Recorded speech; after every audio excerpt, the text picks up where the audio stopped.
झारखंड की हेमंत सरकार खुद को जल जंगल ज़मीन वाली पार्टी कहती है और यहाँ के आदिवासियों मूलवासियों की हितैषी वाली पार्टी कहती है। जेएमएम खुद को आंदोलन की उपज वाली भी पार्टी कहती है। लिहाजा झारखंड की सरजमी से झारखंड मुक्ति मोर्चा का बेहद नज़दीकी जुड़ाव है।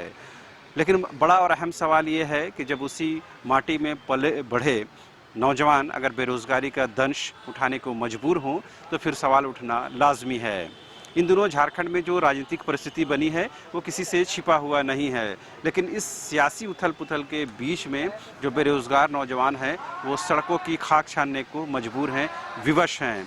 आज आपकी मुलाकात एक ऐसे ही छात्र से कराने जा रहे हैं जो बीआईटी मेसरा से पास आउट हैं और सहायक अभियंता की जो नियुक्ति प्रक्रिया है उसमें शामिल हुए हैं। जेपीएससी के माध्यम से ये नियुक्ति प्रक्रिया होनी है, लेकिन चूँकि जेपीएससी में अस्थायी अध्यक्ष नहीं है, लिहाजा जो नियुक्ति प्रक्रिया है वो पूरी नहीं कराई जा सकी है। इनसे बात करते हैं, उनसे जानने और समझने की कोशिश करते हैं कि पढ़ाई लिखाई में जो खर्च आता है उसके बाद घर परिवार वालों पर किस तरह पर अतिरिक्त बोझ पड़ता है, क्योंकि आप समय पर अगर आप उनको लोन नहीं चुकाते हैं बैंक को तो आप पर कहीं ना कहीं फाइन भी इम्पोज किया जाता है। पहले अपना नाम बता दीजिए। मेरा नाम अनुराग मिंज हुआ और मैं गढ़वा जिला से रहने वाला हूँ।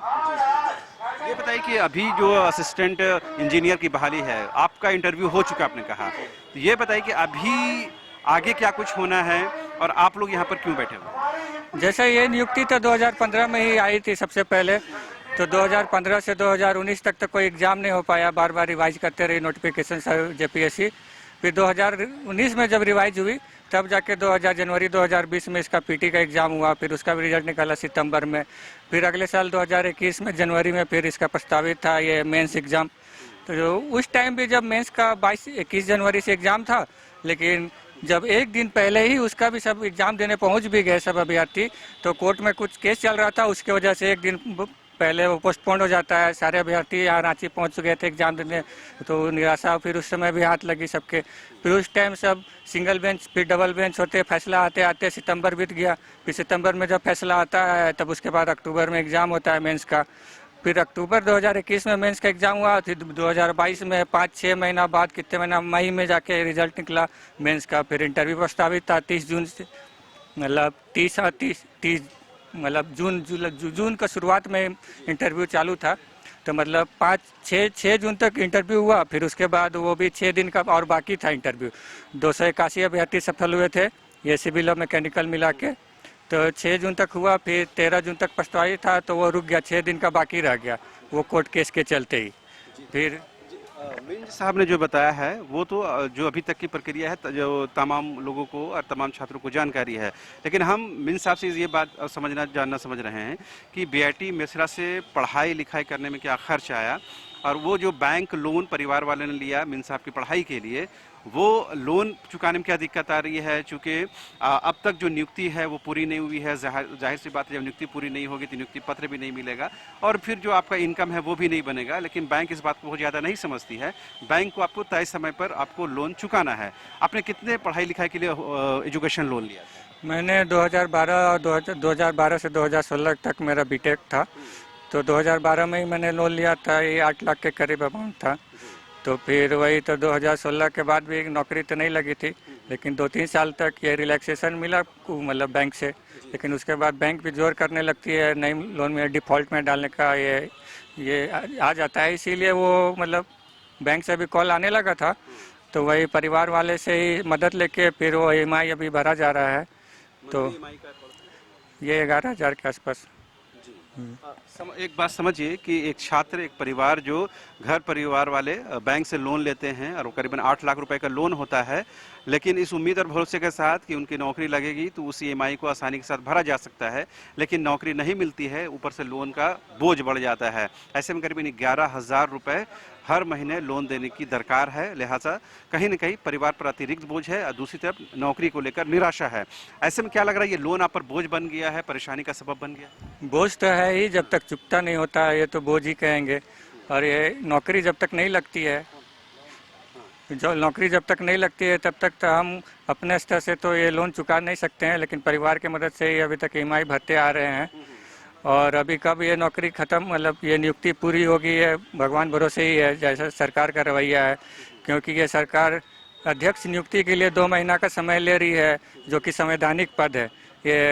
ये संविधान में पार्ट 14 में ये आर्टिकल 316 या 17 में है कि अध्यक्ष की मतलब वैकेंसी वैकेंट रह ही नहीं सकता। अगर वैकेंट कोई भी कारण से, अगर अध्यक्ष जो रेगुलर अध्यक्ष हैं कोई भी कारण से अपना कार्य निर्वाह नहीं कर पा रहे हैं, या छुट्टी पे है या मेडिकल ग्राउंड पे ये नहीं कर पा रहे हैं, तो कोई भी सदस्य हैं जेपीएससी के या मतलब कमीशन के जो भी सदस्य मेंबर जो होते हैं उनको प्रभार देने का प्रावधान है। ये आर्टिकल है, ये संवैधानिक है।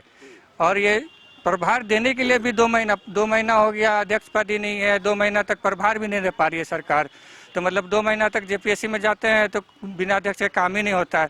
तो क्या मतलब क्या कहा जाए कि मतलब जब तक अध्यक्ष नहीं है ताला लगा देना चाहिए जेपीएससी में, जब कुछ काम ही नहीं हो रहा है 2 महीना तक ऐसे ताला लगा दीजिए जब कुछ काम ही नहीं हो पा रहा है। क्योंकि आपने लोन ले लिया है, उसका ईएमआई भी भरना शुरू कर दिया है, इधर नौकरी का कोई स्पष्ट कोई तस्वीर नज़र नहीं आ रही है, तो आगे क्या कुछ हो सकता है? आगे आप लोगों ने क्या सोचा है?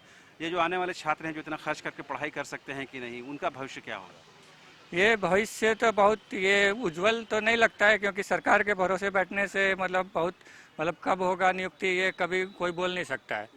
तो इसलिए अगर कोई अपना ये कर सकते हैं कुछ अलग तो वही करें, हम तो यही सुझाव देंगे। क्योंकि सरकार के भरोसे अभी बैठे हैं, 6-7 साल हो गया अभी तक नौकरी नहीं लगी है। तब तो ये सुझाव तो हम किसी को दे ही नहीं सकते हैं कि सरकार के भरोसे रहिए, नौकरी देगी सरकार। मतलब कोई भी इंजीनियरिंग कर लीजिए, ये कर लीजिए, तो सरकारी नौकरी के भरोसे बैठिएगा तो 6-7 साल तक ऐसे बेरोजगार बैठना पड़ेगा। तो अब किसी को तो मैं सजेस्ट कर ही नहीं सकता हूँ कि ये सरकार के भरोसे कुछ नौकरी लें। आपके परिवार वाले क्या कहते हैं? उनकी मेंटल कंडीशन क्या है? मतलब अभी तक तो मेरे परिवार वाले मुझे पूरा सपोर्ट कर ही रहे हैं। मतलब पूरी स्थिति वो भी जानते हैं कि कैसी है सरकार और ये क्या स्थिति है वास्तविकता। तो परिवार की तरफ से तो मुझे उतना प्रेशर नहीं दिया जाता है, लेकिन आप खुद ही समझ सकते हैं कि इतने सालों से बेरोजगार अगर कोई मतलब उनका बेटा या बेटी रहे तो उनके ऊपर क्या बीतती होगी। इतना खर्च करके पढ़ाया है, इतने उम्मीदों के साथ उतने अच्छे कॉलेज में भेजता है कि नौकरी लग के भाई बेटा अच्छा कुछ करे, जल्दी करे, लेकिन इतने सालों तक बेरोजगार रहे तो उनके मन में तो बोझ रहेगा ही। अभी जो पॉलिटिकल इनस्टेबिलिटी का दौर शुरू हुआ, ऐसे टाइम में लगता है कि आप लोगों की बात सुनी जाएगी, बेरोजगारों को रोजगार के साथ जोड़ा जाएगा?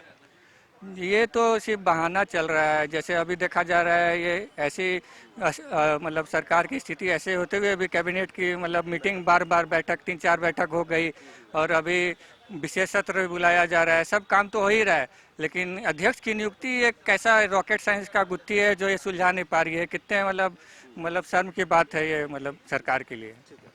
तो आपने सुना एक बेरोजगार नौजवान जिसके ऊपर करीबन 8 लाख रुपए बैंक लोन है, कर्ज है, उसके परिवार अभी उस वाहन को बर्दाश्त कर रहा है। लेकिन अगर ये नौकरी नहीं लगती है तो जाहिर सी बात है वो पैसे भी ज़ाया होंगे और एक उम्मीद और भरोसा है वो भी ख़त्म होगा। लिहाजा कम से कम छात्रों को की बातों को, नौजवानों की बातों को, बेरोजगार युवकों की बातों को रायपुर में बैठे जो लोग हैं, हमारे विधायक, मंत्री और जो भी बाकी पार्टी पदाधिकारी हैं, वो सुने और कम से कम इनकी बुनियादी समस्याओं का निराकरण करें। फिलहाल मुझे मेरे कैमरा सहयोगी संजय को दीजिए इजाज़त। नमस्कार।